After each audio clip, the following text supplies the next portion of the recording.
So ito na po, tapos na po yung simulation ng buong planta namin. Mga ilang buwan ko rin po itong ginawa. So simula tayo sa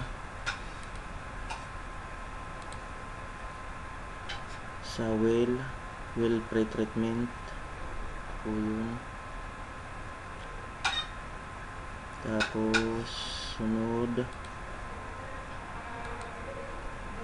ultrafiltration yun.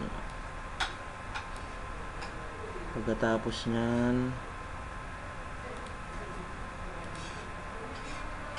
RO reverse osmosis. Ito na yung RO nya, dito na sinasala yung tubig. Ito yung product tank, booster, membrane, high pressure pump, at saka mga dosing pump. Tapos ito na yung MCC nya.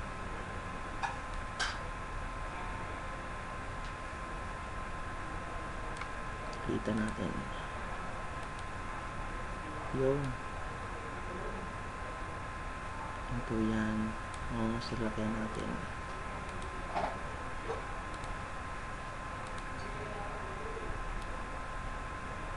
Cooling tower, CIP, air compressor,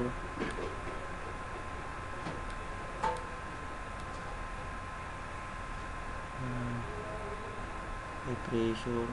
Yan po yung control nya. Tapos ang pinakamahirap sa lahat ay yung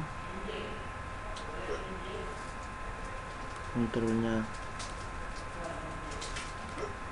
Ito po yun. Ito ang pinakamadugo sa lahat. Mga isang buwan, siguro mga ilang linggo rin itong ginawa, kasi nag-gather pa ako ng information galing sa planta. Ito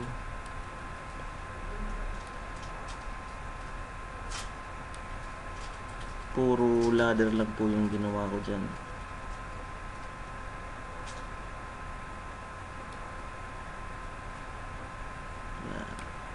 Dahil yan siguro mga 20 bond paper ang nagamit ko dito.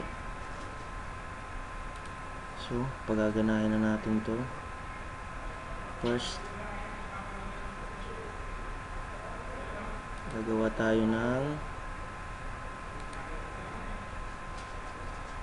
gagamitin natin ay generator.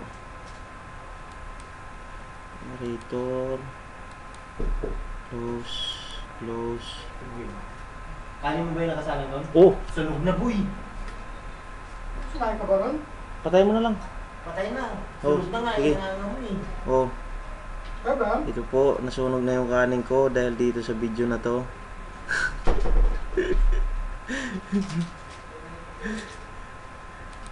Yun.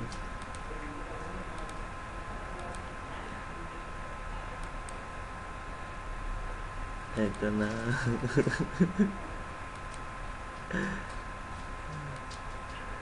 Close.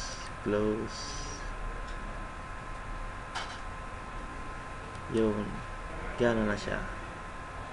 Yun po yung switching nya. Pag sa power distribution ng planta namin, ito po yun. Ito yung pinakatama nya.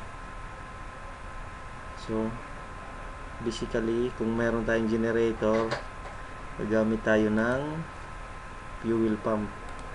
Ito naman yun. Ito yung control ng fuel pump. Ito yung field.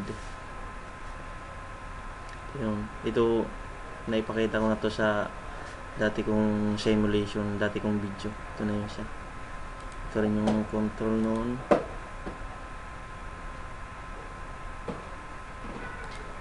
So yung power nya, ito yun. So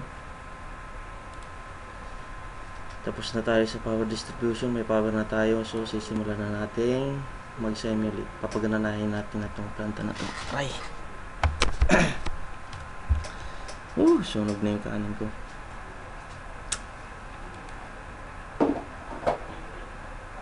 First, bago mo paganahin yung wheel, bubuksan mo muna yung flashing. Pagkabukas mo ng flashing, saka mo na sa pagaganahin. Yung tapos, pag mapuno man to, gagana automatic yung reject pump mo dito. Yan, paganahin natin. Dalawa. Pag gumagana na yan, paganahin natin cooling tower. Pak. So, hindi pa siya gumagana. Kasi, dito sa hindi naka-auto yung selector switch.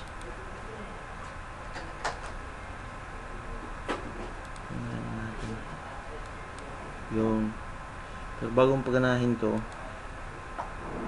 buksan mo muna yung inlet valve nya, tapos isara mo yung flashing, tapos saka mo na sa paganahin.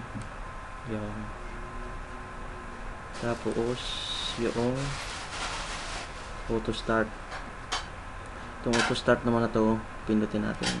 So hindi pa siya gumagana kasi nga kailangan dito sa MCC naka-auto yung filter feed pump 1, filter feed pump 2, high pressure pump 1, high pressure pump 2, backwash at saka blower. So, paganahin na natin. Wala pa rin. Bakit kaya? Kasi yung air compressor hindi pa siya naka-on. Kailangan magkaroon ng hangin yung mga pneumatic valve. So, pagkalipas ng ilang minuto, meron ng hangin yung pneumatic valve mo. Yung pwede mo na siyang paganahin. Yung gana yung unang filter feed, magta-timer siya mga 30 seconds. Lilipas siya into filter feed pump 2 automatic. Tapos i-open. Tingnan nyo na lang po yung sequence ng valve niya. Paano yung operation.